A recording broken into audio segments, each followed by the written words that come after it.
Welcome to the Raw and Wild Hearts, a place where the raw, the unfiltered, the wild hearts gather to celebrate triumphs and hardships, learn from each other, grow together, and break down a culture rooted in fear.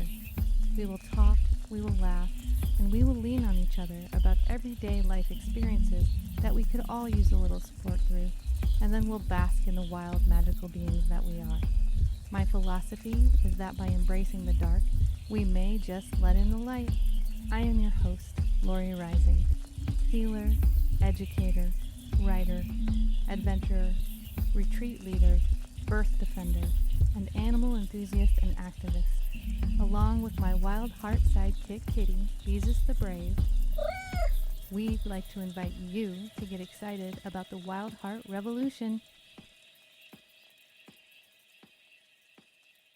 Hello, everyone. Welcome to today's episode. It's called Online Dating for Old Timers. We're exploring our now mainstream world of online dating from a generation who began romancing in real life and have now been thrust into the age of digital connection. We're going to discuss the acquired taste of online dating, not just how to survive, but maybe even how to thrive in today's fast-paced, distraction-filled, and sometimes isolating world of technology and romance. We'll probably hear some really great stories along the way. Today, my guest is a cherished friend, a former housemate, a fellow wanderluster, and a wild heart woman. She's a longtime hospitality professional, as well as a wine connoisseur who has studied through the Wine and Spirit Education Trust and went on to complete a wine tourism and hospitality certificate. She's building her career as a fierce force with many years in her hospitality and wine industry. It only seems appropriate to crack open a bottle of fine Pinot for this momentous first episode and to honor our mutual love and appreciation for wine and each other. Please welcome Amy Rehagen. Hi. Hello, Amy. Welcome. Hi. First guest. Thank you so much. First episode. Thank you so much for joining the Wild Heart Revolution. Thanks for having me. This isn't our first rodeo, though, is it? It is not. Third time's a charm. Practice makes perfect. Yeah, so this is very much a grassroots organization, a grassroots endeavor. I have got my ass kicked many times. I'm so lucky that you are such an earth sign. You're so grounded that you have hunkered down and you've cultivated the earth around everything that I've needed, because I've needed you 3 times now. But that just means that we get to hang out more. That's right. Right? And it's been so much fun. Every time you come over, I'm like, I love you. I love hanging out. So it's a great kind of excuse to make sure that we have some friend time too. Yeah, and it's a different conversation every time. Every time. That's good. It's always evolving, because Always. It's later on when we hang out and then more things have happened. Sure. And so we have more stuff to talk about. More material. More material. Yeah, good. So I would like to begin with a toast or prayer to the Wild Heart Warriors in all of our light, especially in our dark, and in all of our magic and glory. May we continue to elevate consciousness through honesty, humor, humility, gentle care, soul-wrenching growth, and ownership, and to us and to love. Cheers. Cheers. You're a little further away from the wine than It's I am. okay. I'll make the extra effort. We do like to have our wine, don't we? That's for sure. But right now, what I do want to talk about is let's break down the title. Okay. Online dating for old timers. So old timers is definitely not about being old. Thank goodness. Right? Because girl, we are like wine. We're fly as hell. Exactly. We get finer with age. We get more refined. We get sexier. I mean, even if other people don't think so, I think so. Yep. That's all that matters. Right? Yes. I feel like there's this wisdom kind of enthreaded in my soul. It's like I have put in time. Yes. I've put in experience. Yes. And I feel it. Right? Oh. So even if I'm flailing now, because we're still going to flail. We're going to flail through. Yeah, girl, get comfortable. We're going to flail through our lives. That doesn't stop. But I feel like I have such a solid core through that now that I can embrace my light and my dark, and I appreciate both, and I can ride it out. It doesn't freak me out. Yes. Right? Yes. You learn just how to deal with it a little bit better. I think mostly you just learn that it's temporary. Right. All those feelings are temporary. Right. And even though at the moment they feel like the most crazy, horrible thing ever, I'm like, it's going to pass. And you know Always that. does. That's the wisdom, right? Yes. Yeah. So I feel like I can flow through the changes and the emotional fluctuations in Yes. such a different way, in a very grounded way. Mm-hmm. And I know who I am. Mm-hmm. I know what I want. Even if I don't have it, Right. I have a very solid understanding of what I want, and that feels good. And even if I don't always know exactly what I want, I know so much more about what I don't want that it helps me get closer all the time. Yes, queen. Because that is Because perfect. definitely I get confused and turned around sometimes, but I definitely know what I don't want. Yes. And that takes time, being with yourself to learn that. Yeah, I agree. Mm-hmm. And I think that that's kind of the perfect thing to apply to dating. Oh, right? Sure. Yes. I mean, I think you just said it. Knowing what you don't want is actually probably much more beneficial than knowing what you want. Right. Because what you want is an expectation. Mm-hmm. And sometimes people can't fill that expectation. And we need flexibility in relationships. Yes. But knowing what you don't want, that's a very clear picture. That's a clear thought of like, this doesn't work for me. Right. Right? And it's just, after you've been dating for a while in life, you start to pick up on things and you're like, oh, this is definitely something I don't want to put more time into because I can tell this is a thing that I know that I don't want. Yep. And unfortunately that causes me to be more picky sometimes, is that fortunately? But shouldn't you be picky Yes. about, I mean, like, so I don't think it's a bad thing. No, I completely agree. I think it's a wonderful thing because I think we should be picky. We should. Because why not? Yeah. I mean, what are we talking about here? You're talking about, getting close to someone and you can't get close to that many people in this life. You should be picky about it. Yeah. It's a big deal to open yourself up like that to another Everyone person. in your community matters. Yes. Whether they're romantic or friendship or family or coworker, they all matter. And I think that we need to put more care and belief in that. Yes. Right? All the relationships in your life. Yeah. Yes. Community is everything. It is. So would you go back to your 20s? Talking about all of our wisdom in our age and our generation. I mean, probably not. If I did, it'd have to be the very end of them. I might go back to my 30s. That feels like something like, okay. I could definitely hit up some of my 30s. Yeah. Not my 20s. Yeah, I just don't. There was too many ups and downs that were emotional so hard to like manage. Ooh. Yeah. Yeah. Every day, I actually feel like I'm a step closer to loving the shit out of my age. Oh, yeah. Oh, yeah. Right? There's something about after 40 that it's like this make or break it. Like, I feel like you could go one way or the other. But once you start going into like the love and the feel of the wisdom, I feel like it gets so rich. Yeah. And it gets really powerful. And like, you're not willing to give that to just anybody. Right? Yes. Like, I think we're talking about it today. We're talking about dating. And I feel like only certain people are going to get to this special place. Because I've been cultivating this thing for a long time. Right? I've been working on myself for a long time. Yes. And I only want to share it with someone who's totally like with me in that mindset for one thing, but also is ready to like receive it and appreciate it, which is me. Like, I mean, that sounds kind of, I don't know. I don't want it to sound cocky because that's not how I mean it, but it's also like having confidence in yourself and be like, I have done a lot of work on myself. It's taken me a long time to get where I'm at, and I want to be with someone who can appreciate and respect that. So absolutely. And I feel like that doesn't happen too often. No, and finding that, it can be very difficult. It's the needle in the haystack. Yes, obviously, neither of us are there right now, right? That's why we're here chatting about it. That's right. But the difference between the in real life connections and the digital romance connections, because we're of the generation of straddling the two worlds. Yes. Right? Because we grew up without the internet. Yeah, that's not how I met people for a long time. So what we learned in making connections with friends, romances, even coworkers, it was you put yourself out there. Yeah. Right? You stood out on a ledge and you waited to see how it was received.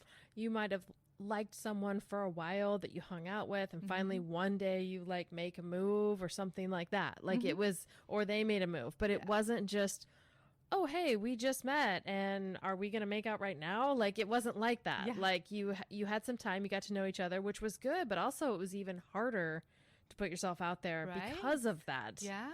But it was also the norm. It was the norm. So That was the like, only choice. You had to come up with the power. You had to find that power within yourself. You had to be courageous. You had to be brave. How much did you want it? I kind of miss that, like, oh yeah, that like line of like, how much do you want this? Right. And if you're not going to step over that line, you're going to go home and maybe never have that chance again. Yeah, I just happened to have that in real life experience this summer where I was out at the river and I met this great dude, and I was with my girlfriend and we were hanging out, and we hung out for the afternoon. He posted up next to us. Our dogs were playing. We hung out for a couple of hours. And at the end of it, like I was leaving and he like ran up behind and asked me for my phone number. And it was that whole experience of like, if you don't do it, you're going to miss this opportunity. And it was like so great. And did you know he was coming? Like, did you have the energy? We totally had the energy. And as I was leaving, I was like, wow, I can't believe he's not. Okay, whatever. I'm just going to keep going. And then he ran up and he's like, it took me so much courage to ask you and blah, blah, blah. And it was great. Oh, it's the best. It was great. But then you know what? He never fucking called. Never. So. Never. We've chatted about this a couple yes, times. We have. It hasn't happened. It has not happened. Ah. Which was so frustrating because I was like, oh, you can still meet people in real life. You can do like, this. It still so happens. Exciting. We're from the same generation. Yes. And then I never heard from him. And who knows what happens? I mean, no hard feelings. I know life happens, whatever. But it was just really frustrating. What's his name? His name's Arnie. Let's plug Arnie. Arnie. You're out there, Arnie. Did something happen? What? Yeah. We would love to know. I mean, you spent the time. You found the courage. Yep. You ran after Amy Rehagen. P.S. Yeah, it was just so, I was like, oh, it gives me such hope for these experiences. And then I was like, and then you just didn't even call or text. Didn't even text, and like nothing. And at that point, you're like 100%. You're a hundy. You're like, oh, totally. If they spent that much time and bravery, because who does that anymore, you know, because it's so easy not to. Exactly. Yeah. And then, but you know, it's fine. Never heard from him. Obviously I'm over it now, but it was frustrating. Yeah, you never know. Yeah, there's still time. Yeah, I don't know. I just hope, I think we talked about this, I hope he didn't get the wrong number. Like, I did think about that. Yeah, there's always that slight possibility, right? And you're like, oh, did I screw that up? But then, you know, it must have been meant to be. If that's what happened, that's probably what was supposed to happen. You believe the universe was sending a sign? Yes. Yeah. Yeah. Okay. It's hard not to believe in the universe, so for me. Yeah. I mean, it helps to believe in the universe. It helps to believe that there's reasons for things happening, and you know, it's in your best interest and in your highest good. Like, that's a really special way to go about life. Thank you. I mean, I think it gives comfort in situations like that. It helps when you actually see the outcome, how it would have been or how it could have been, and why the universe worked in the way that it did. Right. You know, that really does help, even if it takes years, months, you know, whatever, after the situation. Yeah. I haven't had really a connection for 4 months. And I don't know if it's around 3 or 4 months. I feel like there's always like this certain period of time where suddenly, like, it's like my loins are starting to like talk to me, you know? Yes. It's like, ooh, like I love touch and I love intimacy. I love connection. I love love. And not even saying that it's love. It's like this intimacy of being with somebody. And so I feel like my body's starting to feel that and crave that again. And I was walking into Fred Meyer, and this guy passed me, and he was in Carhartts. And we're both from the Midwest, right? Yes, we are. Girl, we love a little Carhartt action. I definitely do. And he passed me, and suddenly, like, ooh, my pheromones just kind of sparked. And I just like wanted to reach out and touch him. Yeah. As he was walking in front of me, like I almost felt like I did touch him, but I didn't. It was only in my mind, right? I love it. And so we walked into the store, and as we walked in, I was like, talk to him and put yourself out there. Right. Do you think I did it? Did you? No. I didn't. I watched him walk away. Yeah. And that's how hard, I feel like it's actually become so much more difficult to walk up to somebody and kind of cold call them in real life. But it's like, even if you had, and even if he wasn't interested or he had a girlfriend or whatever it was, it would have made his day. Right. No one would have, he would have not been like, oh my God, I can't believe she did that. I agree. Like, that would have never happened. I completely agree. So why not just do that, even if it just makes that person's day? Yes. It builds your confidence, even if the answer is a no. Yep. So it's hard. I agree with everything you're saying. Yeah, like, just, we have to start just doing it more. We do. I actually did it after I think I just spent a month in New Zealand, and I spent a month traveling and really getting in touch with my soul, right? And in New Zealand, everyone talks to each other all the time, no matter what. It's the most beautiful place in the world. Like, animals are smiling. They're sitting on the hilltop smiling as you're driving by them. And I was just in this, I was so elevated, right? And I came back and I was in this space of connection and just like feeling the energy between people. And I was at Brighton Bush, and there was a guy in the parking lot, and he was standing at his car, and he just struck me. Like, I don't know if it was the energy or the look or what was happening, but he struck me, and I just kind of smiled and walked by and continued to go down the path. And as I was going down the path, I was like, Lori, go talk to him. Like, there's some reason that you felt that. I felt something. So I walked back and I talked to him, and he was totally freaked out. Oh. He was super freaked out because I was like, hey, I felt like I needed to say hello to you. And he was kind of like, you could see him backtracking and Really? Yeah. But then it switched. Good. And he relaxed into it. Good. And as soon as he relaxed into it, I relaxed into it, and we had a lovely conversation. Yep. We walked all the way back to the main house together and had a really nice conversation. He ended up getting my email, and he was so thankful that I talked to him. But it was just so interesting to watch that process. Yeah. Right? Of I'm a little freaked out. Like, who are you? Like, why are you approaching my space? Right. And then realizing, oh, this is friendly fire. Yes. And I can relax into it. Oh, I can actually enjoy this. And it's not threatening, and it doesn't mean anything. That's what I want to get back to, is where we don't have to attach some kind of outcome to it. Right. Right? Right. No, we shouldn't. I think that's probably one of our biggest downfalls in dating. Yeah, because you're just having, like, it could just be one-time date where you just have a good time talking to someone. Yeah. Like, that's boosts everybody's morale, ego, confidence, whatever you want to call it. And like, you can have a lovely evening one time. Yeah, you don't have to see people again. Like, a lot of people come into your life, certain amount of time, you know that. Firm believer. And it's just, it's okay to just have like this one thing. Not every it's going to be hard to find this love of your life, if that even is a thing that's going to happen in my life. Sure. So might as well like have fun with the people along the way and try to be kind to everybody, and just, you're going to learn from it. Because look, this tiny little experience you're talking about now, because it touched you. It did. He probably remembered it too. He sent me an email. There you go. He sent me an email. I replied, nothing else. That's fine. And that's fine. That's totally fine. Right? That's great. Who knows? Maybe someday we'll email again. Maybe you'll run into him again. Who knows? Sure. You know, when you meet in real life, it's based on an energetic connection. When you meet online, it's based on photos and expectation. Yeah. So it's actually whatever you've created in your mind and your imagination. It's not reality. No. It's not real energetic connection that is about to be, that could be completely different than what you're expecting. Right.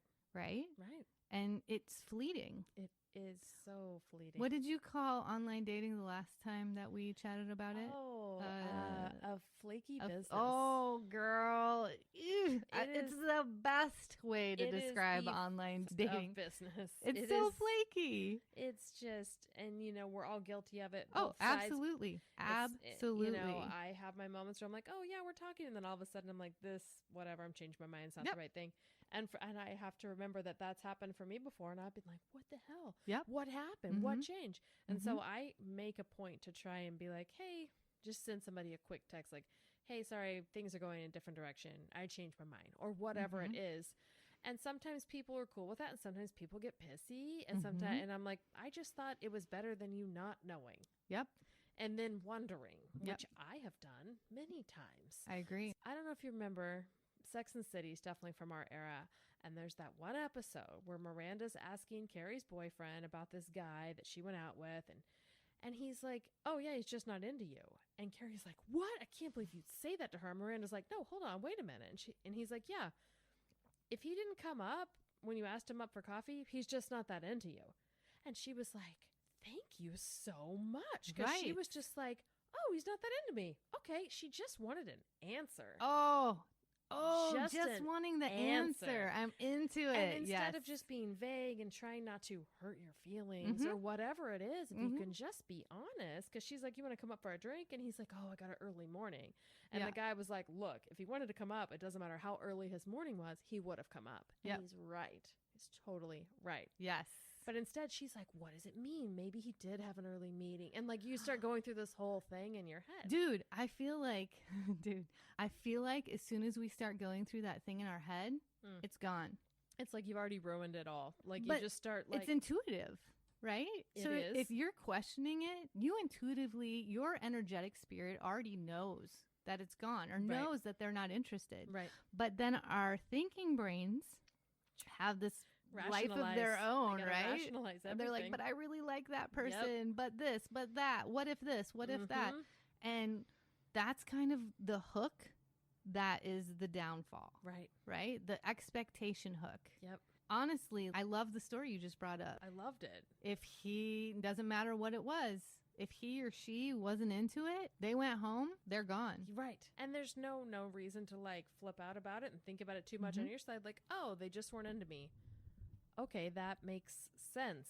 Because it does. Not everybody's it hurts. Gonna be. Yeah, it hurts. Of but course. You're like, if you're into them and they're not into you, at least you're not left wondering. Right.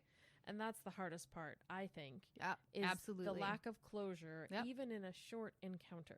Right. The lack of closure is so frustrating because it's unnecessary. I mean, even with the volume of online dating, you can still have intention and have integrity.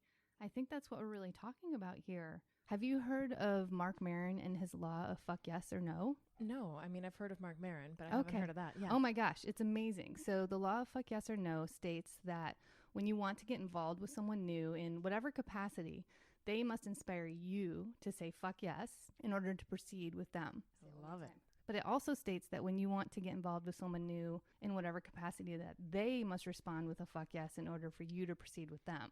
I love it. I know it. I just feel like if everyone adopted this philosophy, like those gray areas would be much more clear. I love that because I've had a lot of gray areas lately and I haven't felt this fuck yes that you're talking about. Yeah. And it's been confusing for me because I'm like, oh, but this guy's nice and this could be really cool. But I wasn't really feeling it every time. Yeah. But you'll make excuses in your head and then you'll just kind of be like, well, maybe this or this. You know what I mean? Like, when I heard of this, actually, I saw it on someone's Tinder profile. Oh, really? Yeah, they had the law of fuck yes or fuck yes people or something like that. And I instantly put it on my profile because I loved that. And I said, I'm only interested in fuck yes people.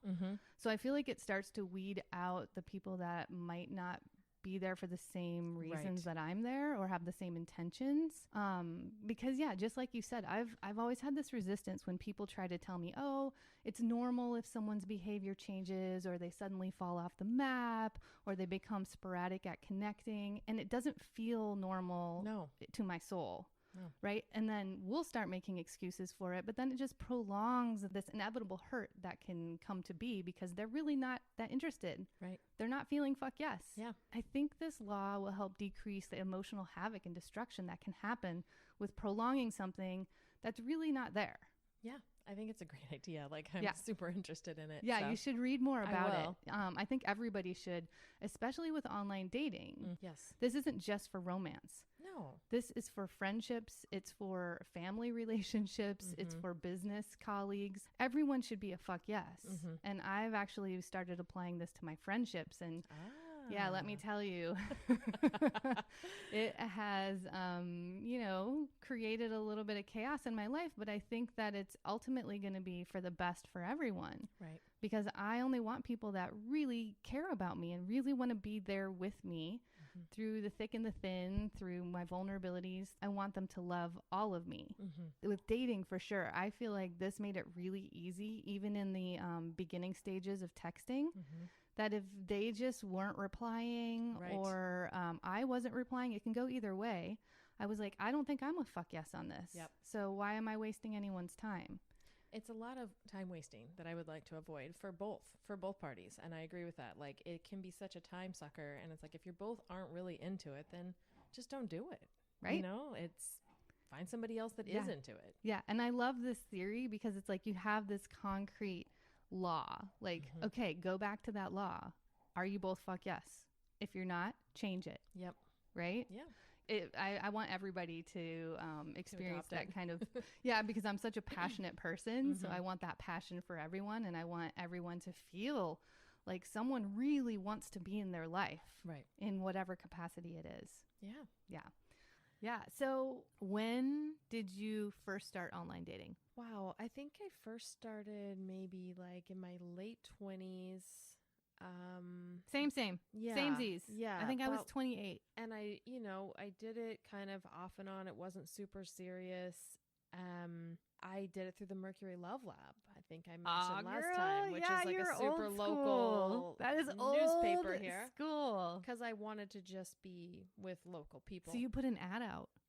It wasn't an ad. It was online. Oh, it was online. Already online at that point. I never put the ad out. Okay. But there were people that wasn't. Oh, yeah. I feel like there was like ads. Well, this was before like, Tinder and anything like that. Yeah. Girl, we are so old Match.com, I think, was around. I was on Match.com, 28. I never did that one. I did. Wow. Yeah. Yeah. And then, I met somebody I was with for a while, and then years go by. I didn't like get more into it until into my like lower to mid 30s. And that's when I was using OkCupid. It was more of like filling out a profile, answering a lot of questions. Yeah. It was getting different. Deep. Yeah. And it wasn't on your phone. It wasn't like that. It was like I had to go home and check my computer. It's when I lived here. In real life, online dating, the more honest you can be, the better for everyone. That includes you. Yep. Right? Yep. I feel like it's the biggest lesson. I've seen myself grow a lot because I have a very shy nature. And so sometimes I was too embarrassed to be honest, even when I wanted to be. And I've watched myself. I'm at a point now where sometimes you just have to have a difficult conversation, and I just go into it and I do it. And in the past, I might have just avoided it. I might have just played it off and left that person wondering. So it goes both ways. Do you think that comes with our wisdom? Yes. I was just going to say, like, as I've gotten older, though, I realize that's not the right way to treat people. It's not the way I want to be treated. Yep. So even if they get mad on Tinder when I'm like, hey, I changed my mind, I don't want to meet up. Okay, go ahead and get mad. I'm just trying to be honest with you. You can take it Imagine however it you the want. other way. Yeah, exactly. Yeah. Exactly. Good for you. So it's been a really big thing for me to be, my last boyfriend helped me out with that a lot because he was very honest about everything, and he was really good at having those difficult conversations. Really? And yes. Nice. Yes. And it's I know your last boyfriend. Yeah. I'm familiar. I know. He's a good one. We're still very good friends. He's a good guy. Yeah, he is a good guy. I haven't seen him in many years, but I brought you to the bar. He's a where you met him. Of you. Yes. That's so funny. Yeah. In real life. In real life. Put myself out there. I was like, who's this cute guy? I'm going to go talk to him. And it just like instantly clicked, But yeah, that was one you of got those a dog situations. from it? I did. Yeah. I did. You got some adventures? Oh, tons of adventures. And then we rekindled because of it. We did. Yeah. So when you broke up, I don't even like to say broke up, when you transitioned your relationship. There you go. I like that. Because you're really good at transitioning relationships. I am. I admire that in you. Thank you. And I think that we can all aspire to do that much, much better. I just don't think we have to lose people No. just because our intensity fades or changes. Yeah. Relationships can evolve. They can change. I know. And we have such a strict fear around that. Yep. that we don't have the ability to just allow it to happen. Right. Right? Like you put them into this one box and then they can't ever be anywhere else. And you're like, well, actually, now it's not a box. Now it's a circle, or now it's this. I don't know. Like, it's just so much better to be able to keep them, even if it's not maybe the way that you thought it was going to be. Right. Or wanted it to be. But guess what? That helps you grow. Oh my God. Right? Exponentially. I'd be lost without him. You know, he's still one of my best friends. I love that. Yeah. I love that. Yeah. He's good. So how long, when you dated him, how long was it before you got online? Like after we broke up? Yeah, after you broke up. Sorry. Yeah. It was probably a while. It was probably a good 6 to 8 months. Whoa. Yeah. Yeah. Yeah. That is a while. It was not right away. It was pretty intense situation, even though we broke up pretty amicably. It just took me a while to get back to myself in a place where I wanted that again, you know? Yeah. That's so healthy. Thanks. It's really healthy to take that time. Yeah. And I think that's kind of one of the downfalls of online dating, is that we so easily can get distracted from our healing process. Right. And I'm not like a person who a lot of people will kind of try to, whether they realize it or not, look for a rebound situation. Right. And that's not ever anything that appeals to me. So I did just do work and on myself. You did yourself. I guess. Yeah, girl. That's funny because it's been my dream to have a rebound situation. Yeah, I've never really had that. And that's either. been for 10 years. Yeah. So there's no more rebound. No. You're past the rebound. I'm way past It's the been almost 2 years rebound. for me. I'm also way past the rebound. Yeah. That has to happen kind of quickly. I mean, it's interesting because I see other people and they have these marriages that change or fall apart, and then suddenly they're madly in love with somebody. Just and I'm right away. how does that happen? How does it happen? How? I don't get it. Oh I don't God. understand. Yeah. No, I agree. You know what movie I watched last night? Because What? I was kind of feeling all this stuff that You're we're talking about right yeah. now. Eat, Pray, Love. Ebro. I've seen it before, but I saw it and I was like, I'm just going to throw this on because I just needed to see this woman going through shit and figuring out. Obviously, she falls in love at the end. Mm-hmm. That may or may not be the way it works out, but it's still good to see someone pursuing things for themselves. Right. Because, God, we just get so far away from that. We really do. And I love Elizabeth Gilbert. Yeah. She is so raw and so the book real. is so good. Her, just Love even it. her Instagram. Get on her Insta. Oh, okay, I will. Because I'm not. Yeah, I'll get on there. She says some of the wisest, most raw love it. things. Just love it. recently, I'm going to plug this real quick because it's amazing. She had a picture recently. The camera was about this close to her face. Wow. And she was smiling and she had all of her little laugh lines happening. And she talked about her appreciation for all of the wisdom and all of her wrinkles and all of her laugh lines. And she talked about how she couldn't wait to get the topographical map on her face. Yeah. Right? Because you've seen the older people that have it Yeah. and then are happy, and you can tell it's full of they're goodness. radiating. Yep. They're radiating that beauty. Yep. And then here's the funniest part of that post. Again, it's not verbatim. It's my interpretation. But at the end, she was like, and I mean, I'm going to be real. I have had some Botox. And let's just be real. Let's be real about it. And Oh she my was like, God. and I can have Botox, and in the same breath, I can be really excited about all of the wrinkles and lines that carry all of the wisdom through all of the years, through all of the loves that I've been in, through all of the losses that I've had. Wow. Yeah, she's a great author. She's raw. Yeah. This is what I'm doing here. You can really connect the raw, to it. the unfiltered. Right. Yes, connection.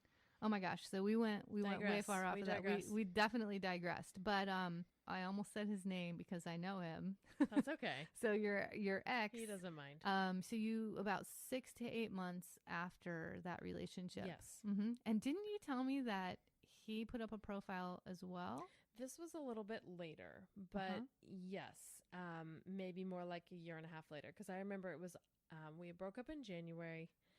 And that following December, I went to spend some time with him on Christmas. And I remember I was having a moment because I had had an unfailed connection via online dating. Just didn't really work out. And I was kind of bummed about it.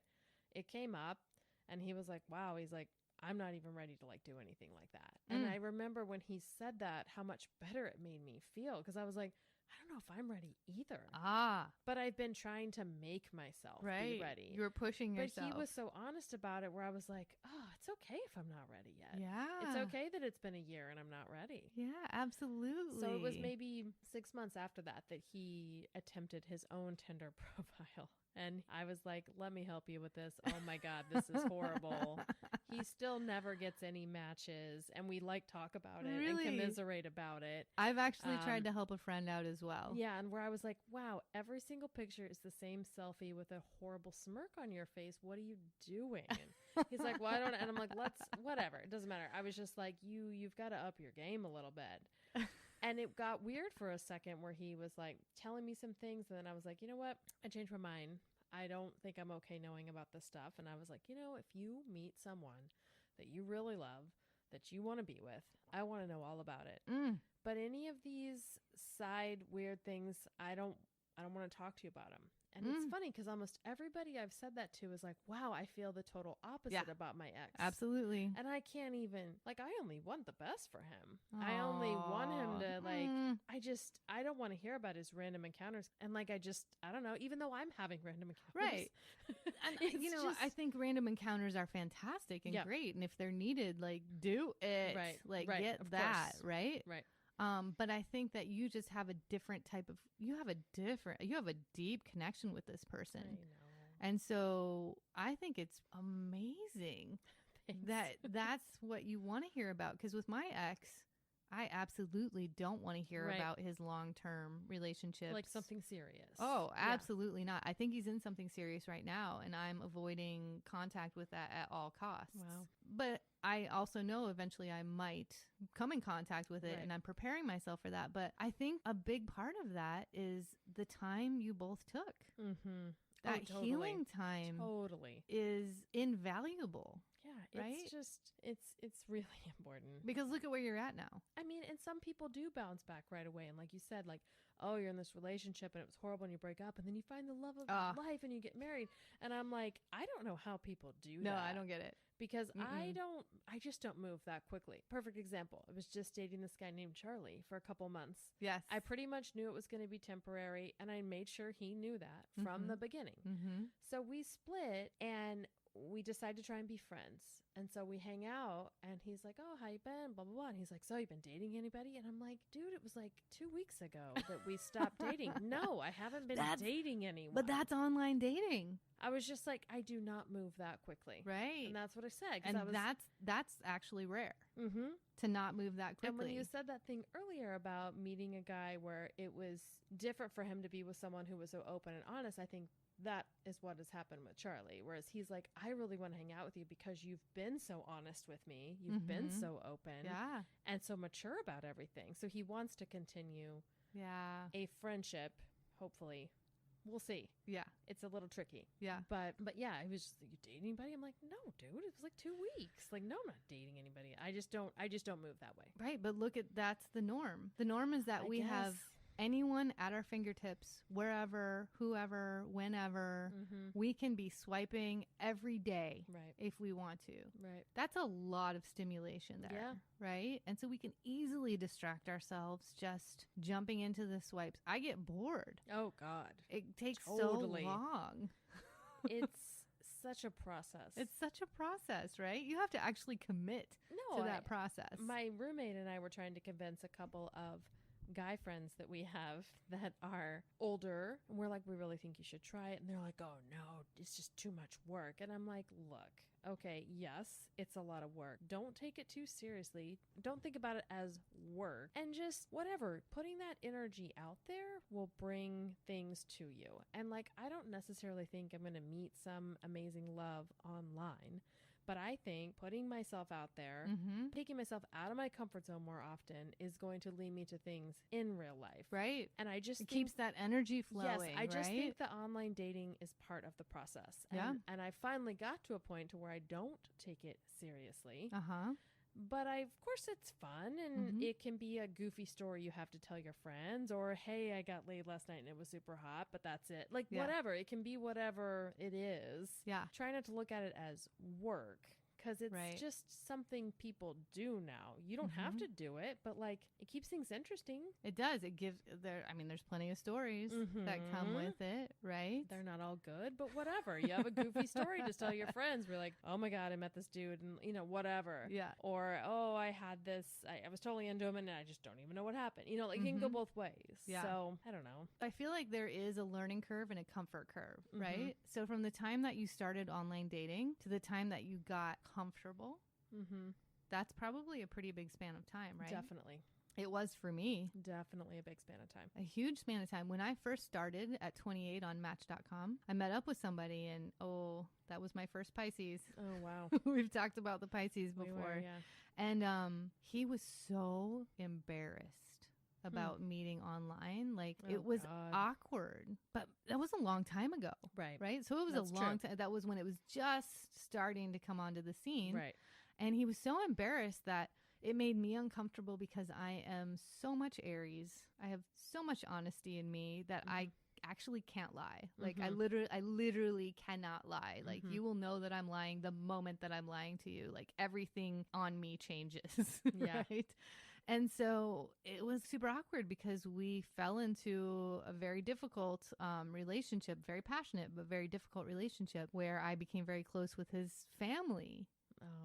So I'm That's literally, hard. like he didn't even want to tell his family. So I went from that at 28 to getting back together with someone at 29, getting married, staying with him till 34, separating at 34, venturing back into online dating, I think around maybe 35, 36, Right. when we didn't think we were going to keep things going at that point. And I believe I got comfortable with online dating at 37. Oh man, it's only been in the past couple of years, maybe since my last relationship, that I've even started to get comfortable with it. Right. No, actually, I'm going to take that back. At 37, I got comfortable in myself from that relationship. But now that you're saying that, I actually didn't get comfortable with online dating until a year and a half ago. Exactly. Like it's just not easy. Right? It takes a while to be okay with it. Yeah, the At vulnerability. least for me. So the vulnerability, I feel like there's two parts to that vulnerability. Number one is you have all of your information out for the world to see. Right. And it's not just the world. It's all these people that you're seeing that you're not into. Right. That are seeing all of your, Oh yeah. even if it's only a paragraph, even if it's 6 pictures, Right. it's your personal intimate information that you're putting out there to try to bring the best energetically attractive match to you. And I remember I would like so many times I'd be swiping through those and I'd start to not breathe and I'd start to get horrified. And I'm like, I'm not comfortable with all these people having my information. Then I just delete everything. Yeah. Right. Yeah. And I never do that. I'm just like, oh, no luck right now. I'll just not use it for a while. But I never didn't take down my profile until I was like seriously ready to take it down. Yeah. Like I had started dating someone or whatever. But no, I was just like, I just won't touch base with it for a while. It's amazing that out you of can sight, just out of mind. Yeah. And I Yeah. have to I have to feng shui that shit out of my life Yeah. in order for me to feel like it's not happening. Mm-hmm. Right. So when I put some serious effort into it about a year and a half ago, I felt like, okay, I'm actually ready. I'm energetically ready. I'm physically ready. I'm spiritually ready for that partner, for whatever partner. I'm open to a forever partner, a soul partner, a sometime partner, Just meeting someone you have a connection with. I love the connection and I just want to want a ride. connection. Yeah. I want to ride that out until it's done. Mm-hmm. Right. Yeah. So somehow I lucked out in that I found I'd been looking for a therapist for a few years and I found a therapist at the exact time that I got serious about online dating. And I told myself, no matter what happens, you are not deleting your profile. No matter how vulnerable you feel, you're keeping your profile up. You're going to just power through it and you're going to keep trying. You're going to keep putting your energy out there, right? Best thing I've ever done is had a therapist. Oh. That therapist helped me develop the thickest skin. We were supposed to be working on some other very deep issue in my life, and we ended up working on my online dating and basically developing my thick skin. That's great. And we did it. Yeah. I actually met up with somebody immediately who wooed me. We texted every day for 2 months. Wow. Oh, yeah. But didn't meet. No, we met. Oh, okay. Yeah, we had some sexy times, but not not actually like sexual times, but we had intimate times. We had dates. He picked me up for dates. He paid for dates. Wow. Yeah. I was very wooed by this person. And then his daughter came into town and he kind of continued to text me but fell off the map and ended up ghosting me kind of because of his daughter and decided he didn't have the time to hang out with me. And that was painful. Right. I even sent him one message that was like, hey, I'm being really vulnerable here. I just want to know what's happening. Like, we've been talking every day for 2 months. Suddenly, like, you're gone. I feel the energy shift. I'd love to have some honesty and some clarity. Nothing. Yeah. Sounds about right. Yeah. About 6 months later, I see his profile online. You know what is in his profile? What's that? Honesty. Yeah. Ooh, girl. I wanted to get, somehow I wanted to reach into that profile and be like, dishonest, right? Yeah. Because it would have been so easy for him. But anyway, point is, my therapist really rocked that situation. Yeah. Because I was like, I remember sitting there talking to her. I was like, what if I never hear from him again? She's like, that would be a shame.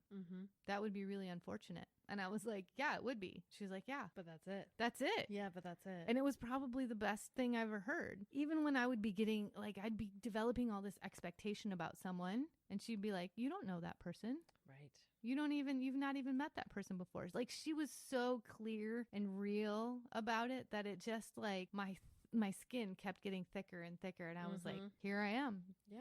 Now, guess what I use online dating for? What? Friendship. There you go. That is my main motivation with online dating at this point. And I feel like having that as my main motivation changes the whole trajectory. Do you say that in your profile, or Nope.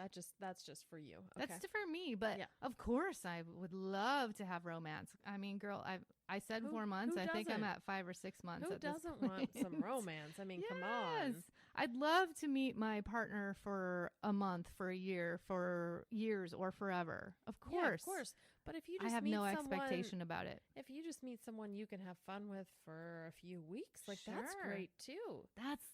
That's what I think people are missing. I agree. They're missing this totally piece. Agree. Because we have in our fear culture, we have so many expectations of people and what they want. Right. So it's like people end up trying to decide what somebody else wants and trying to control it. And that's a downfall. I know. That's a pitfall. It's terrible. I met this guy. We had a super hot connection the first night. We were making out. It was great. I was like, whoa, I should go. And he's like, do you want to come back tomorrow? I'm like, yeah, come back. We have super hot sex. It's great. And then I'm thinking, that's it. Okay, cool. And then he's like, well, do you want to hang out again? I'm like, yeah, actually, this is great. Let's keep doing it. So we hang out 2 days later. Great connection. He makes me dinner at his house. We have super hot sex. Everything's great. And then I wait. And then a couple days later, I'm like, hey, how's it going? Never hear anything from him again. Which is if it had been just the one time, I was kind of prepared for that. Yeah. But then I was like, but we're having fun. Why don't you want to have fun again? I was not giving off any kind of clingy girlfriend vibe. I was super chill about it. And I was just like, oh, okay. But I never heard anything. I never knew what happened. Did you send a text? I did. And nothing. Nothing. See, I have a problem with that. I do too. If someone sends a text asking, they're asking you for information. And you never reply. Never reply. We need to do some work around that. And I made it kind of funny because it was Wednesday. And I'm like, hey, Wes, how's your hump day going? Because I was trying to be whatever. Yeah. Never heard anything from him. And I was like, okay. All he had to be was hey, it's cool. I'm not interested. Or I don't know, whatever. People just have such a hard time saying really these hard truths. It's so true. And I'm like, just tell me. Oh, you don't want to do it again? Okay, cool. That's closure. Great. Move on with your life. I wasn't trying to be your girlfriend. To change the energy. But what you said about him having he had these thoughts that I was expecting something, and he was probably like, oh shit, I can't. Whereas I was like, no, I never. You had a 5-year-old daughter. I was never interested in getting serious. And he never took the time to figure that out. No, we didn't. Which is unfortunate. We have such a hard time being present. We have such a hard time being in the moment. A horrible time. It's so hard to be present. Right? Yes. It's the downfall of us. Of humans, honestly. And the swiping does not help. It does not help. It does not. I agree. It does not help. How can we merge those worlds? Because when we met in real life, we actually went through the entire process of a connection, right? Right. Because if you both had enough feeling to move forward in whatever energy was happening in that moment, you both continued until it stopped, Right. right? Right. And maybe it was even, I mean, back then, maybe because we didn't really have cell phones either, right? No, we So there didn't. wasn't the text messaging. So There were no texts. gosh, I'm just It's hard to even spitballing remember with this, how that right? used to be. Yeah. When you didn't have a cell phone and it was actually like phone calls. Wow. Yeah, it was different. So different. Yeah, I Oh, didn't get girl, like that. I'm having this moment of reality in Yeah. that situation. I mean, I didn't get a cell phone till I was 26 years old, Yeah. which is nowadays unheard of Yeah. for anyone in that age bracket or Oh. well below it. My 9-year-old Yeah, nephew's like 9-year-old. ready for a phone. For sure. I think my first computer was when I was 23 Mm-hmm. and my mom forced me. Oh, wow. It was like for school, Mm-hmm. for writing papers. It wasn't for the internet. No, of course not. It Oh was my like word gosh. processing. Yeah. Yeah. So, I mean, that's what we're talking about. We're talking about a generation, especially, many of us in this generation probably have been in long-term relationships and are coming out of not me. I've been here for 10 years now, but I've been here off and on for a while. So. but a lot of people are kind of in this like Mhm. shell shock of what is this world? Oh, like, you'll how do I see- navigate You'll it? see the random profiles all the time. They're like, oh, just got out of a 15-year relationship, trying this out. And you're like, oh, well, way to put some thought into your fucking profile. Right. So Sorry, let's but talk about the profiles. Jeez. Right? I mean, for me, the profile is really where it's at. It's important. I don't put a ton of stock in the pictures because you never know how recent they are or how modified they've been. Uh-huh. But if someone has a truly heartfelt or funny or whatever, it just grabs me in some way, I'm way more likely to swipe on it. Like for Mhm. me, it's a lot of it's about the profile, what they write. Really? So do you feel like you look at the pictures Mm-hmm. and you're like, I'm feeling that. Like, ooh, yeah, I get that. Like, I'm Mhm. feeling like we have some similar lifestyle habits. Mm-hmm. And then you read the profile and the profile makes you left. Oh, yeah, that can happen. Or other way, the pictures you're like, I don't know. And then you read the profile and then you get a right swipe off Yep. the profile. Yes. So I agree. Like, I know that sometimes I can get a little picture heavy. Yeah. And I'm like, ooh, pictures tell me a lot because it tells me like what kind of lifestyle they like, what are they into. And sometimes I'll read the profile and I'll be like, oh, well, this is more interesting. This changes things for me a little bit. Mm-hmm. And it can go one way or the other. Yeah. Right? Oh, yeah. So so there's like pet peeves, right? You have pet peeves. We all have pet peeves. Yeah. What's your biggest pet peeves in profiles?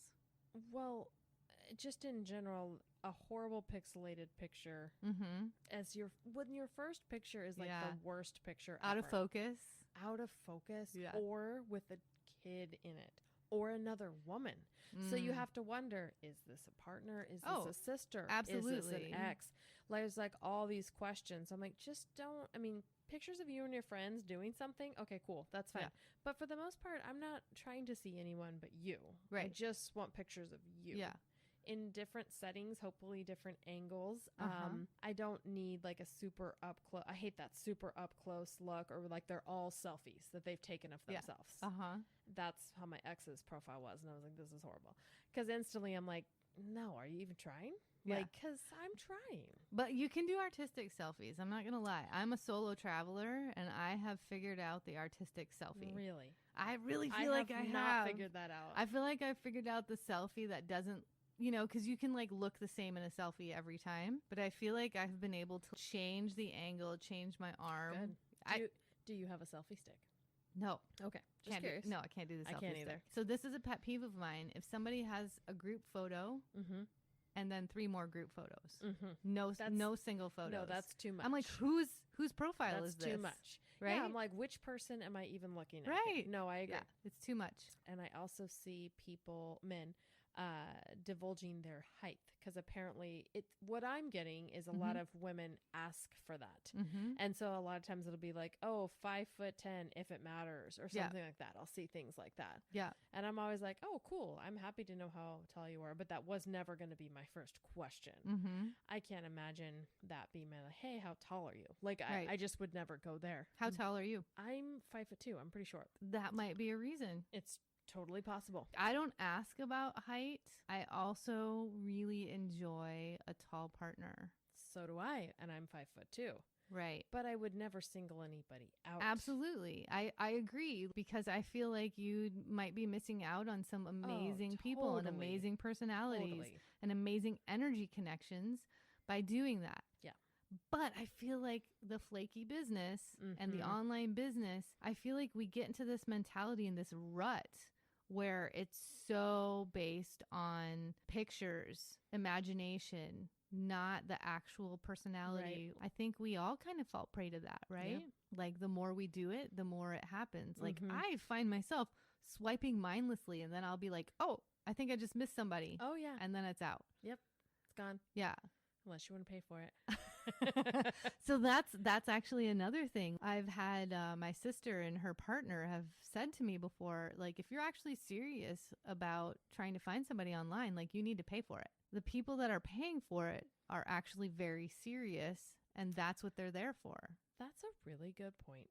Have you I thought have about not that? thought about. Yeah. No, the only thing I have to add on that is I have a guy friend who I've been friends with for a long time that was on Tinder off and on a lot. And he's like, yeah, I do have to say that 1 month I accidentally paid for it, whatever that means, Chris. But he's like, I do have to say that the options were a ton better. Really? And I was like, oh, really? And I'm like, whatever.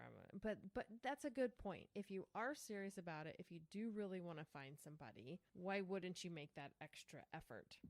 I get it. Mm-hmm. And it's so easy to be like, oh, I'm not going to pay for this crap. But wouldn't you pay for other things that are important to you in your life? Of You course pay for would. a date, right? You totally pay for a date. Yeah.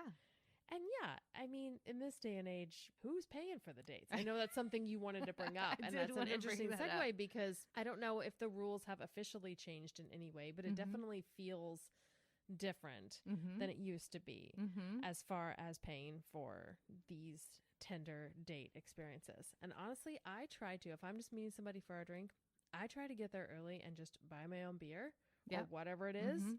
Before that person even gets there, if I can help it. Because I just... Changes the energy. It does. It does. Yeah. Or if they buy a round, I'll get the next round. Like, I don't want to feel like, I don't know. Obligated. Yes. And I'm hoping that that is going away in our age because I think that it kind of is, but there's still part of that. Yeah. We're like, oh, I took her out and I bought her all these drinks and like, well, who cares? It doesn't mean anything. Yeah. You know? It means you're generous. Exactly. Right? So don't complain about it. Yeah. Just be generous and kind and let it go. It's going to come back to you in some other way. Yeah. So. But I agree with you. I'm very much the I don't like feeling like I owe anybody anything. I agree. And it's not just with dating. No. It'll be with friends. No. It's so different if you meet someone in real life. I'm smelling your pheromones. Yes. I'm connecting to you. I know that I have a serious attraction for you, whether it's mentally, physically, spiritually, whatever it is. I know it's there. I feel like that already encompasses a whole different vibe than if I'm cold call meeting somebody, don't know if we like each other, don't know if we're going to vibe, don't know how it's going to feel.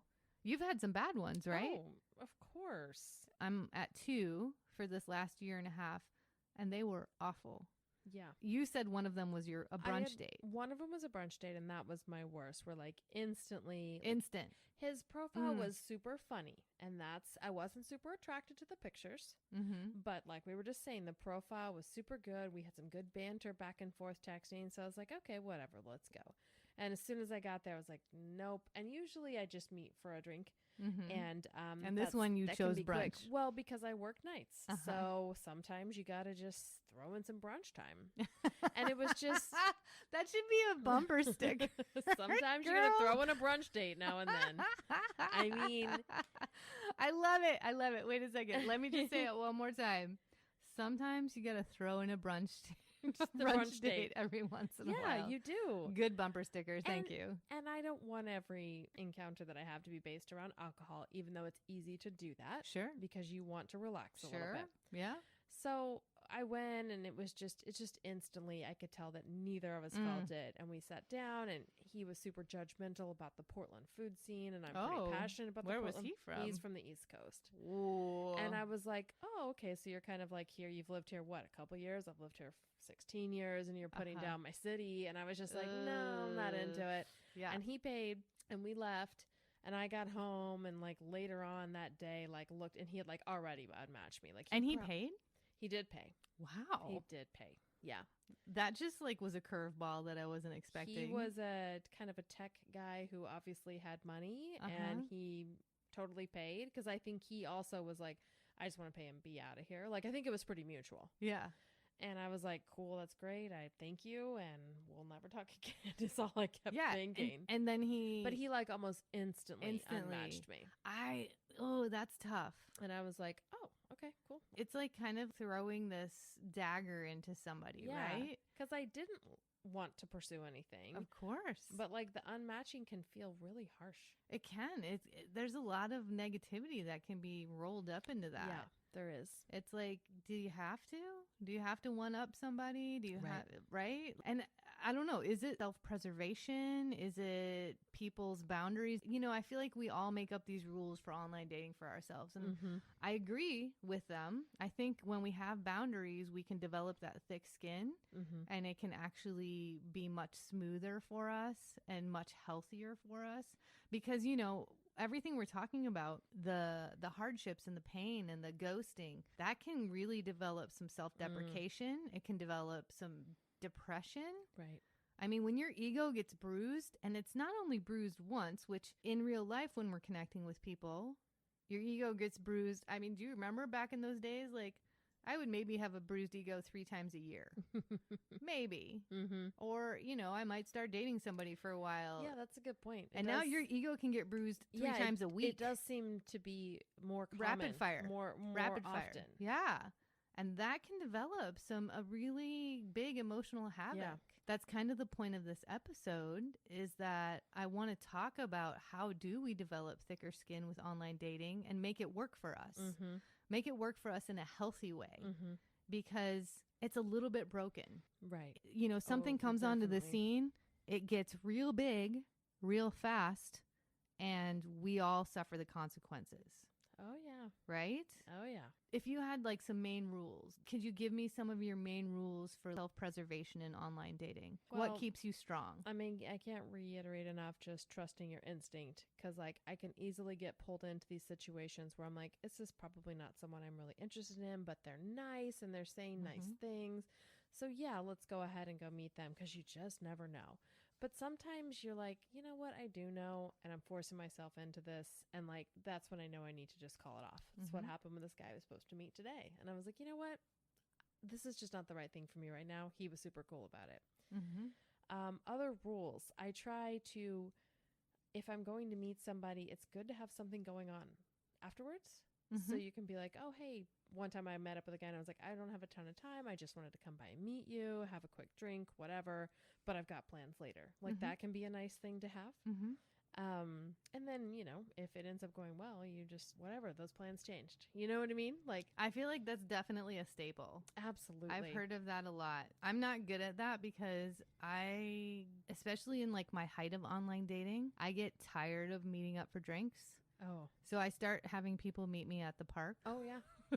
That's a good one, too. Right. Because I'm like, we're not going to stay very long. Right. We can just go on a walk and we can chat. It doesn't take very long to know if you want to see them again. Yeah. The park thing, though, has been pretty interesting for me because I feel like I've had a couple of meetups at the park where I felt like they went really well. I think because we're in the park and we're in nature and people are happier in nature, right? And they didn't amount to anything. It was kind of surprising for me. Like, I didn't take it personally. You cannot. You can't. Personally. But it's so easy to.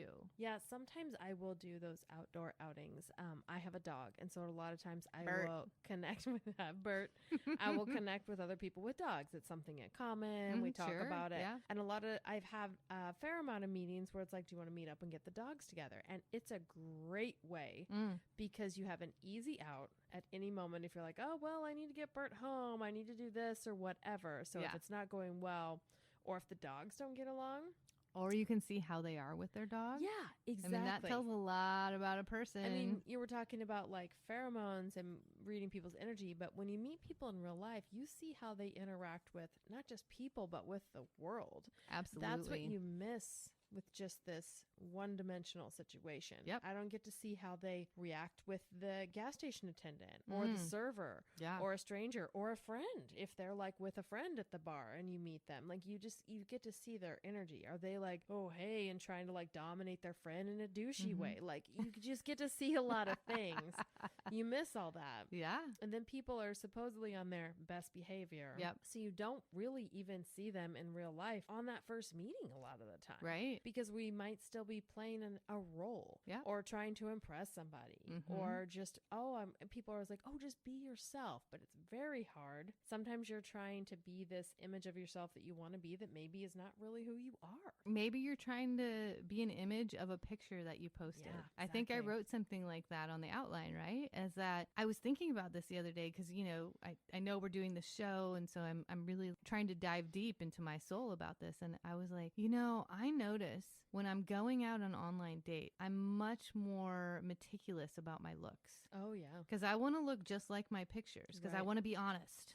Right. Because I think that's one of the biggest hiccups with online dating is that people say you don't look like your pictures. Like, look like your pictures. What's going on with this? My pictures, they're always within a year. Yeah. You know, I put a range of pictures up. I have the no makeup, the glasses, the bed head, like whatever. Like, I want you to see all of it because I don't like wasting my time.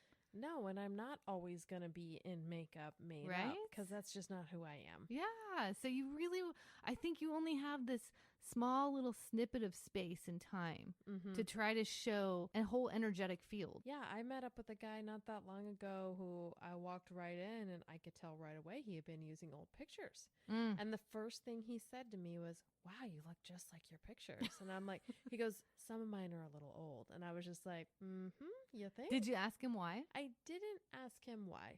It's an interesting question, right? If you're like, well, so why would you use old pictures? Yeah. Is that all you have? Or is that how you think of yourself, even though you don't look that way anymore? Like, and we had one beer, it was afternoon, and I was like, he's like, do you want to meet up again? And I was like, nope. And he was like, okay, cool. And I was like, thanks, I enjoyed it. It was great. But I can't handle that. Like, I'm not so shallow that it's only about looks, but when you've totally misrepresented yourself in that way, I'm like, come on, dude. Like, that's just not the right way to go about it. Right. So I feel like with online dating, one of the most important aspects is honesty.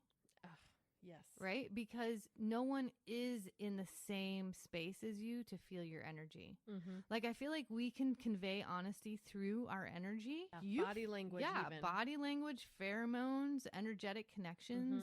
You don't even have to speak when you're in real life. No, it's true. But online is a whole different territory. And so we're going at it, I kind of feel like from a non-human way. I don't even know if I want to say human. I hate that. But it's like even animalistic, right? Like, it's just, we are made to connect. We're made to be in community. We're made to feel each other. And so we've created this whole world of like everyone, anytime, at our fingertips, wherever we want, whenever we want, right?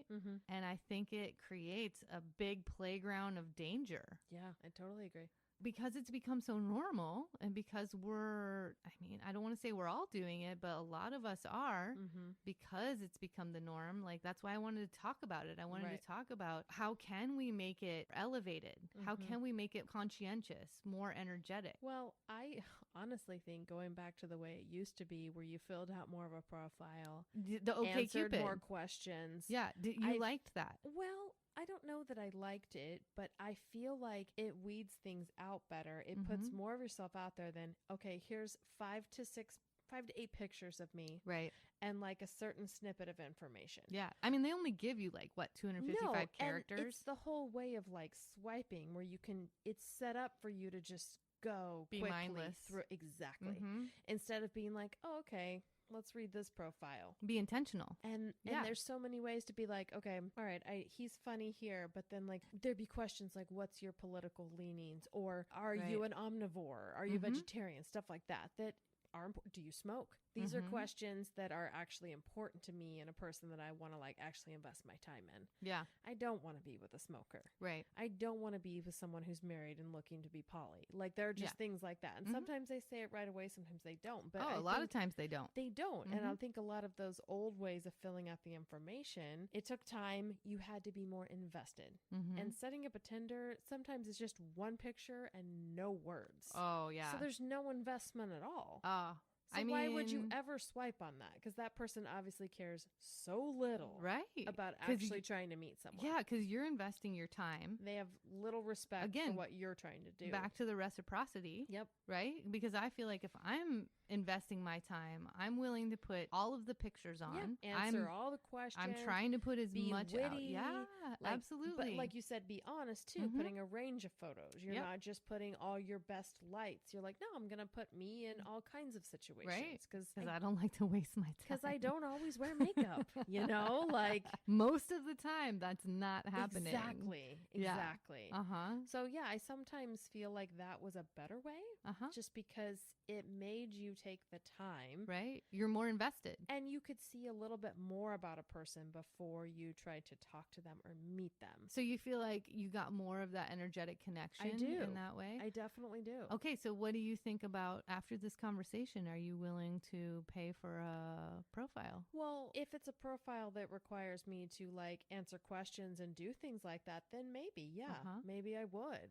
Because I feel like a lot of us are kind of in this fast food nation of online dating that we're like, okay, we're not going to invest the time or the money. No. I mean, obviously we're investing the time, but not we're not really. investing our best selves. No, we aren't. And we're not investing financially. So it's just like, oh, it's there. We're just going to like kind of mindlessly do it. And whatever happens, happens. Because I find that the most of the time that I'm looking at Tinder is later in the evening when I'm super relaxed, watching TV, not really paying attention, maybe a little bit buzzed. Yeah. Is that the time that I'm really making the best decisions? No, it's not. Yeah. So it's just mindless entertainment that I'm like, and then like maybe you start talking to somebody and then the next morning you're like, what the fuck was that about? Like I wasn't even, like you do those things in those moments. Yeah. I just feel like weeding out the people that don't want to take the time for the reciprocity that we were talking about might be a better way. I don't know. Yeah. I mean, this is a new revelation for me right now in this moment. If nothing else comes out of this podcast, the possibility that you're going to make a different commitment with online dating. I just don't want it to be an app on my phone that I can open so easily. Like maybe it's something that I go home and I have to like look on my computer. I don't know. I don't like this whole, it's just another Instagram, Facebook situation. Right. That's how it feels to me a lot of the time. Yeah. I paid for it. Oh, you did? I did. Yeah. I will pay for it when I travel. Oh. So like I said, I use it for different reasons at this point. And why do you pay for it when you travel? So I pay for it when I travel because I know I'm traveling somewhere. So I'll pay to set my location to that place about a month before I go. Oh.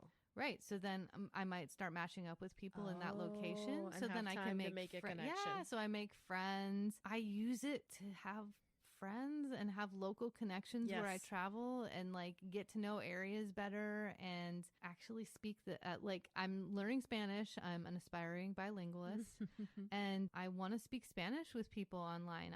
I'm clear about that. I'm honest about it. I'm like, hablas español? Do you speak Spanish? I would love to speak Spanish with you. And if we make a connection, awesome. If we become friends, awesome. If we become lovers, awesome. If we become romantic partners, awesome. If nothing else comes of this and we just chat for a while, awesome. That's great too. That's my thick skin and I love it. I feel like I have hit this online dating jackpot. Good. Because I have zero expectation and I really feel like that's what it comes down to.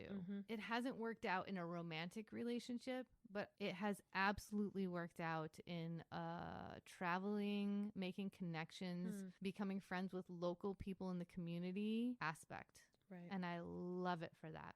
Awesome. Yeah. So I'm a huge fan in that respect. And I feel like the more that we can tailor this world of digital connection, I don't even want to say world of digital romance because we can be friends. Yeah, it doesn't. I think we have all this romance. expectation and it's like, oh, it has to be this forever, this like big relationship. It's got to accumulate into that. No, It absolutely doesn't. It can be a hot one night stand. Right. It can be a really cool friendship. It can be somebody really funny that just makes you laugh for the night because that's exactly what you needed and you gave that to them too. Like, it can look so many different ways. And I think the more that we open up to that, the more it becomes a shining star in our repertoire of life. It's really just about finding a connection, whatever kind of connection that is. Because a lot of times you just meet people and there isn't anything there. And that's fine. Right. But if you find someone that you can at least like enjoy being with for a little bit, like that's all that really matters for me. Like I was talking to this guy just very recently and he's like, well, what are you looking for on Tinder? And I was just like, I fucking hate that question, first of all. Yeah. But I'm like, I'm just looking for a connection and then I'll figure it out from there. And he was like, I love that answer. And I'm like, yeah, because that's really all you should be looking for. I mean, that answer too. It's just like it's very present. It's very in the moment. Yeah, I'm not like very healthy. I'm here for a boyfriend or I'm here for a fuck. Like it's not like that. What did he say he was looking for? I never asked. Because you don't need that. I just am not interested in hearing that response because who knows what it is, and I don't really care. Yeah. If we like fall into a connection, you could totally change what you're looking for anyway. Like so, whatever, it's fine. I just. Again, not having the expectation you were talking about, having that thick skin, and I'm just looking to meet people that I connect with that I want to hang out with more than once. Because most of these people I meet, and it's one time and that's it. I mean, if you find someone that you want to like even hang out with again, like that already is like winning to me. Winning. And that's horrible to say, but like, no, it's true. There's a lot that's of people out there, right? And you are not going to connect with very many of them. That's just the downfall of we have so many people anywhere, anytime, any place. It's swiping fatigue. I think we actually get swiping fatigue from online dating. Yeah. And that's when I think it's time to pull back. Right. When you realize it's almost like you're in a video game. Yeah. And there's no heart in it anymore. And you're just doing it because it's an addiction or a habit. Get the fuck out. Yeah. Right? Yeah. Get back to go to Brighton Bush. Yeah. Go to Fred Meyer. You meet someone in the parking lot. Find the Carhartts. Go to bars. Go to community groups.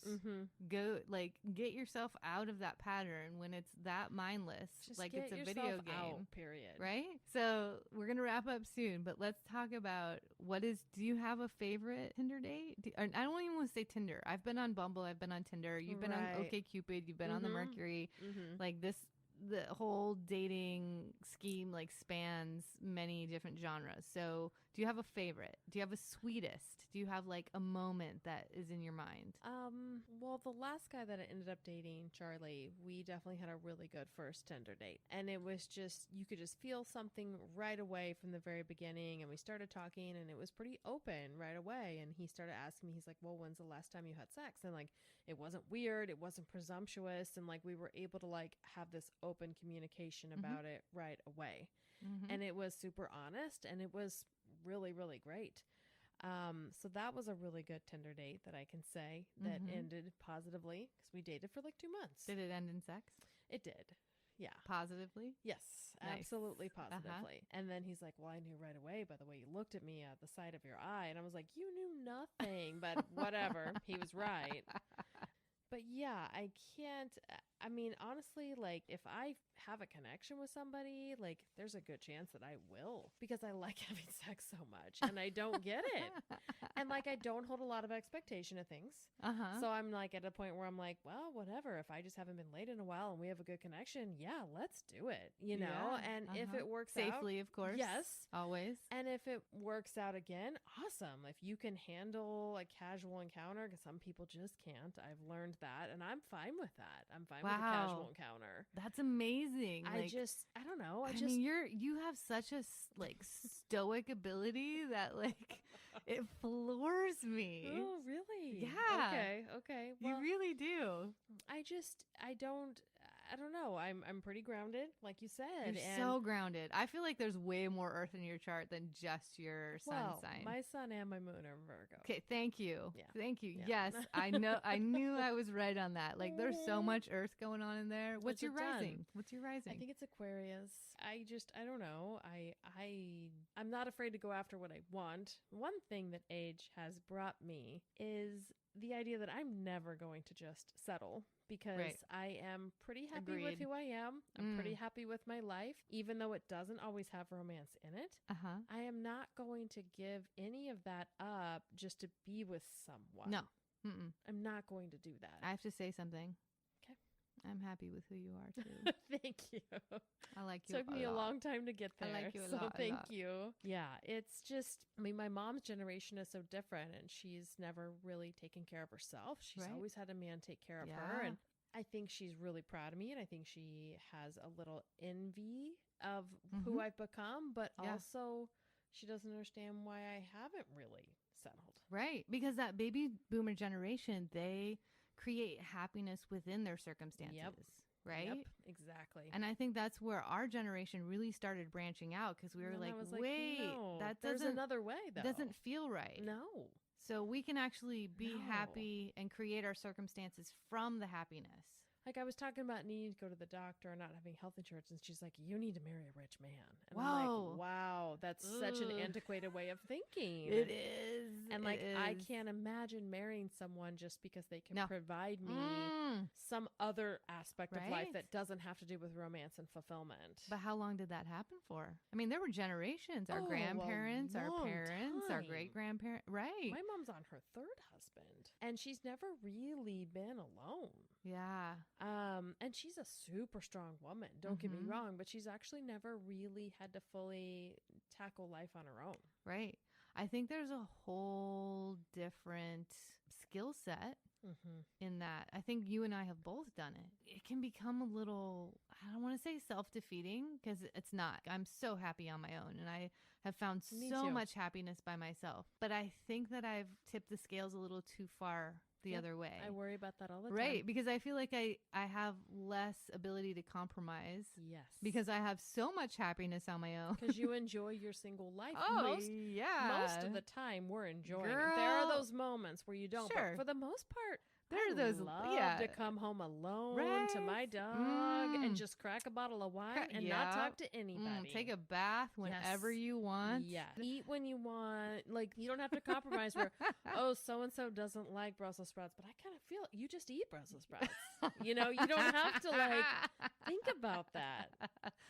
Yeah. So you agree with me though. Absolutely. If I don't find the right person, then I'm just going to be alone. Yeah, and I'm like I have a Golden Girls plan in action. Like Good. who's gonna be my Golden Girls? Like who? Oh, how are we probably gonna have me. each other's backs? Probably me. But do you feel like there's less of an ability to compromise? Yes, I Because you- absolutely do. We can agree that for a relationship you have to compromise. You We both do. know that, right? Of course. But maybe the longer we have happiness on our own, the less we have the desire to Right. compromise in relationship. Yeah, and I keep thinking that I'll get there, but like I never really do because I am happy on my own. Right. And like I'm Yeah. like, well, there'll probably come a point where I'm not, but I'm like, what if that doesn't happen? I mean, I think it's a beautiful thing. And what if it does and I still don't find anybody? Like that's an option too. Right. I mean, yeah. because again, I'm not just gonna bring someone into my life if I don't No. really feel it. Mm. I'm just not. I feel like those days are so far I in the do too. past. I don't even remember those days. Yeah. So before we start to wrap up here, I Mhm. just want to say we were talking about sweetest. Oh, yeah. I want to give my Tinder dates, sweetest because online date. it just Let's actually hear it. happened recently. Oh. Yeah. It's a cute one. So years ago, I had matched up with somebody, and years ago, we actually just talked about this the other night, and I don't know if it was on Tinder or Bumble or what it was, but on one of the dating sites, when you would match up, it would show you your mutual Facebook friends. Oh. Yeah, it stopped doing that. So obviously there was probably some privacy issues Mhm, with that. mhm. So it would show you your mutual friends. And so somehow I think that we matched up, and these were in the days where I continually deleted, I feng shuied the shit out of yeah. my profile, and I would just delete it because I'd freak out and I would delete things.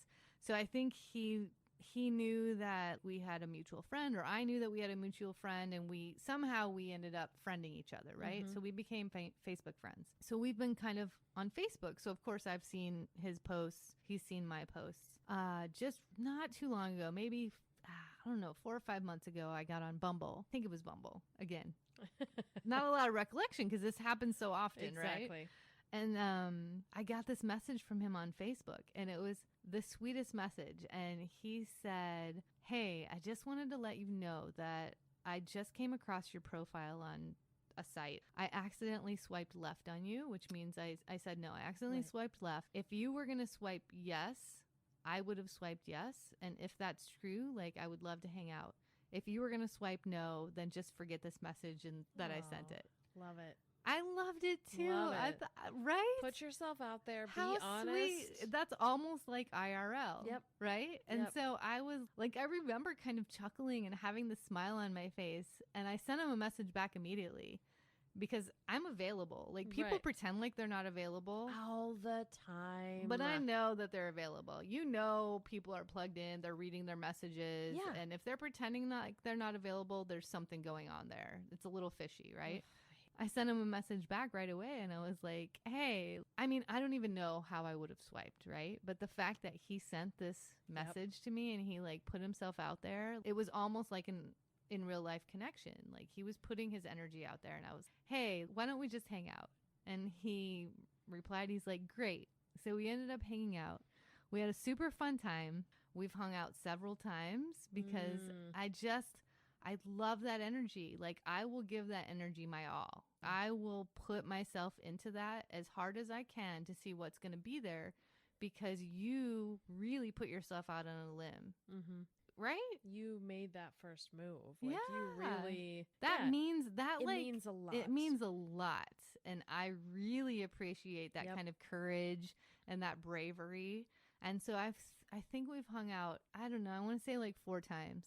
Okay. And just the other night when we hung out, I was like, hey, I'm going to tell your story on the podcast. And I was like, is that okay? And he's like, yeah. I was like, I won't say your name. And he's like, okay, well, yeah, like, of course it's okay. He doesn't even know what the story is. Right. Like, we don't know what the story is. What I know is I definitely have a friend. He came over today in the midst of my grassroots meltdown where I thought I was quitting everything and this podcast wasn't going to happen. Mm-hmm. And he came over and dropped something off. I was spiraling, and he was like, can I give you a hug? Ugh. And like, when we hug, we'll literally hug and just stand there and hug for probably a minute. That's the best. Well, I'm gonna make a little confession here. I hug for a long time because I'm like, is he gonna kiss me? Is he not gonna kiss me? Am I ready for him to kiss me? How do I feel about him kissing me? Like, is it time for him to kiss me? Are we going in that way? Oh. So the whole time we're hugging, I'm thinking this, and then we end the hug, and then it's over. I never know. Like, were we gonna, like, I have no idea if we're romantic. I have no idea if we're not. But what I do know is that we're friends. Mm-hmm. And I really appreciate that. And so I think, let's summarize this amazing, stimulating conversation we've had. Sure. I think connection, it's the key. It's everything. It's all life's really about. Right. There's so many people walking around in the world, and you're not supposed to connect with very many of them. There's just too many. There's so many. But when you find someone that you really have something, like you said, you write it out as short or as long as it is. You just write it out until it's gone. Yeah. I want to just say, though, because you're so good at being in the moment. If you're in the moment of that connection, it's so much easier to figure out when it's over. Oh, yeah. Right? Oh, yeah. You know right away. But if you're out in expectation, or if you're out in some other area, if you're making something up about it, you can't figure out what is happening. It's a horrible place to be here. In your head. Yeah. Yeah. So let's break it down, right? So the way to really thrive in online dating, because I think you can. I do too. Is focusing on connection, not focusing on if it should be forever. Yes. If it has to be romantic, being open to any kind of connection that it might be. Right. If you're feeling something, and if something is moving forward, explore it. Yeah, absolutely. I think that's number 1. Number 2 is, I want to say honesty. Yeah. Right. Definitely honesty. Because if you're not in real life, we're not getting the juicy, energetic feel that we both have, that the pheromones are bringing together. You're actually one-dimensional. You're basing this on usually photographs and imagination. Who knows how recent those photographs are? Let's throw caveat. Let's throw in some That's very recent photographs. You're putting this face out there of yourself that may not even be accurate. Is basically what I'm saying. So right. You have this one-dimensional thing that may not even be the best representation of a person. And that's the main actual situation that's happened. Like that's all you have to go on. That's it. So when you're having a digital connection, your photograph is the start to whatever's going to happen. So your photograph is the start to what may become. Right. And if you're starting that on the wrong foot, if you're starting that dishonestly, it will never become something beautiful. It's never going to be that flower blooming, right? So I think that's really important to understand that. And even if it's really hard to do it, right? Because you want to come off as somebody else. If you want to create some other kind of persona for yourself, it's not going to work out. No. It's not. People get it. Yeah. We all feel each other. We know lies. We know honesty. We know dishonesty. Right. So the more honest you can be with yourself and with everyone else, the more joy you're going to have in the process. Right. Right? Yeah. Anything else? Okay. We talked about connection. We talked about honesty. Yeah. I mean, I'll just go back to this. We haven't touched on today, but timing is everything. Timing. What do you mean by that? Just catching person at the right time. You know how you like meet someone online. Sorry. You connect with someone online. Sure. And you start having an interaction right away. And it's like, hey, what are you doing right now? And you're able to like meet right there in that moment. Sometimes if you let things linger too long, it just drops off. Oh, right. I had this great connection with this dude recently. Everything was going so great. We gave him my phone number. We started texting off the app for like 2 solid days. And then just everything. No one pulled the trigger on like meeting. And now like it's been 2 or 3 days and I haven't heard anything. I haven't gone out. I haven't ventured out either. Right. But I just think if you don't act when the energy is there, it's really easy for people to lose interest. And sometimes that spontaneous interaction is like the best thing you can do. Yeah. You don't have too much time to think about it. Work things up in your head. Worry about what you're going to wear. Whatever it is. Yeah. You're like, oh, I could meet tonight. Okay, cool, great. Yeah, I could be there in like 2 hours. Yeah. So I think timing, and not just in that situation, I just think in general with life, timing is everything. Yeah. People come into your life at the right time. They could be the right person, but it's the wrong time. Like, I don't know. Timing's very important. Yeah. And I mean, it's a tough one. It is because you can't control it. If you're going to be swiping and if you're going to be interacting, you kind of have to be ready. Yeah. And that's where I deleted the app about a month ago because you weren't ready. Everything that's happening here has taken my entire life. So I just had to get real with myself. And I was like, it's not fair for me to be doing this to other people. If they really are ready for a connection, I don't have the time. So I had to delete it. And and that's where I feel like there can be some addictive qualities in online dating. And there's so much to get into. And I know we need to be wrapping up soon, but when you hang out with somebody, like we said, we're paying attention. How do they interact with their dog? How do they interact with you? How do they interact with other people? How do they interact with their phone? That's a big one. Because what if they're on their phone while you're on a date? What if they're checking their messages? What if they're actually checking online dating? Like, I feel like if that's happening, and it's horrible, pretty rude. Who is really going to do that? I don't know. Has no one ever done that on yours? Not that I was like fully aware of it. Yeah, I feel like that's probably only happened to me maybe once in my history. I wouldn't really be. I mean, wouldn't that like completely turn you off? Pretty much leave. Donezo. Like, well, zero. Great. Yep. Bye. Yeah. Yeah. I mean, that's rude. A pretty distinct message, right? Yeah. All right. I feel like we have covered the bases here. Yay. Yes. Hot diggity. Yes. I want to sing the song, but I feel like I'm not going to do it justice. Okay. So I like to end the. Wait. So before I end the show, are you gonna buy an online dating profile? Are you gonna pay for it? I'll think about it. You're gonna think about it. Yeah. Are you gonna keep online dating? Oh yeah. You're gonna keep the energy moving. Oh sure, Yeah. definitely. What was that? What's the IRL's guy's name? Arnie. Yes, Arnie. Arnie. Don't forget, Arnie, if you're out there, Oh, we're still Arnie. available. 503. No, I'm kidding. Okay. So I like to end the show with the same question for all of my guests. Who would your dream guest be and why? I like inspiration. My dream guest would definitely be Beyonce. Beyonce? Yeah. Oh, girl. I love her. I just recently really discovered how much I loved her, and she's just got a lot of power and strength behind her. How did you recently come into her? I just, getting over my last relationship, I started listening to the Lemonade album, and it's such a powerful, powerful piece. And she talks a lot about her relationship, and she doesn't like specifically say cheating, but just about getting past things like that because they were made for each other, and she's just going to keep trying, but not like in a desperate way, in a strong, powerful woman way. And I love like that she made that decision. Exactly. Yes. Exactly. Yes, queen. And so she turned this whole horrible situation in her life, at least that's what we think, because that's all we know, Right. into this beautiful piece of work. And it was so different than the rest of her music. Like, I've always liked her and been like, sure, yeah, whatever. Do you dance to her? It's more like I listen to it in the car and like sing really loud. Yeah? But yeah, for sure. Yeah. I feel like I need to get into a little more Beyonce. Yeah.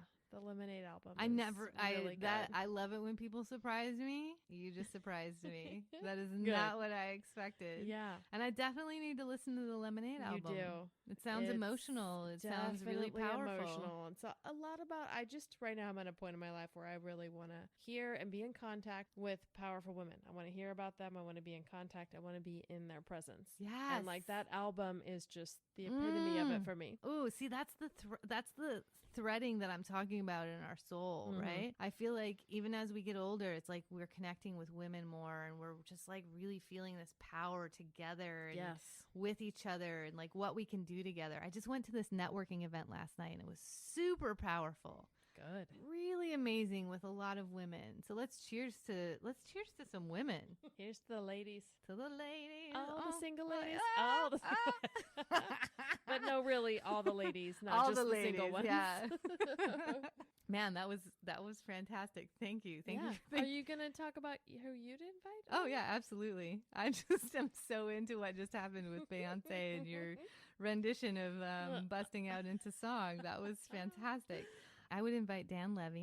Oh. Do you know Dan Levy? Well, I know it from you because you had turned me on and then to you that watched show. It? Yes. Ooh, I watched did you love all of it, and then I turned my mom onto it, and she watched all of it. Oh my God. So Wait. Happy dance. So yeah, I definitely get it. You did? Oh yeah, I loved it. I'm so excited. He's great. He's so, do you feel so it? good. Oh yeah. Okay, so knowing he's amazing.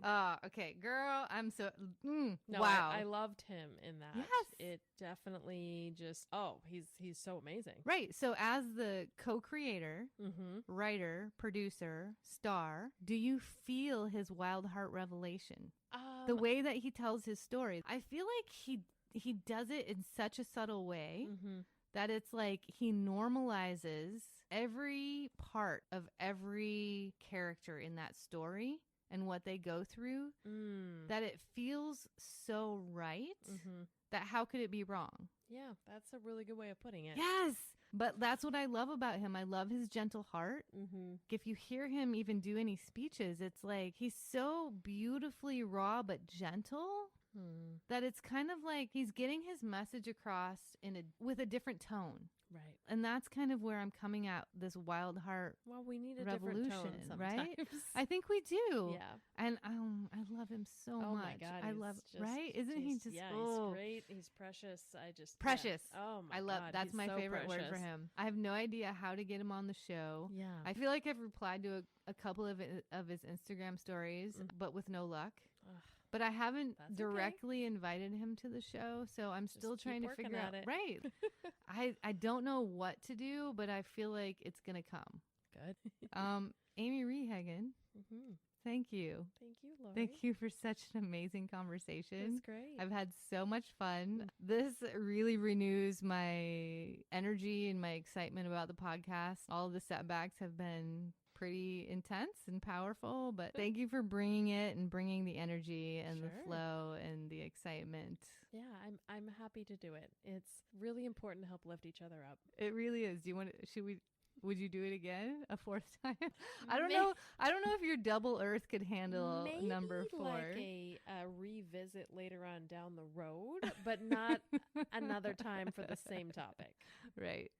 What if I had a faulty mic cable? Well, what if you got Beyonce here? Right. Then I would there's, be there's here. so many what ifs. Or even right? Dan Levy. Dan So- Levy. Okay, so we know what I will would bring be there you back. for that. Yeah, absolutely. Fantastic. Let's continue to normalize the struggles. Let's continue to celebrate the quirks, and let's lean into the light. I love it. From myself and Beezus the Brave. Happy Wild Heart Revolution, friends. Cheers. That was adorable.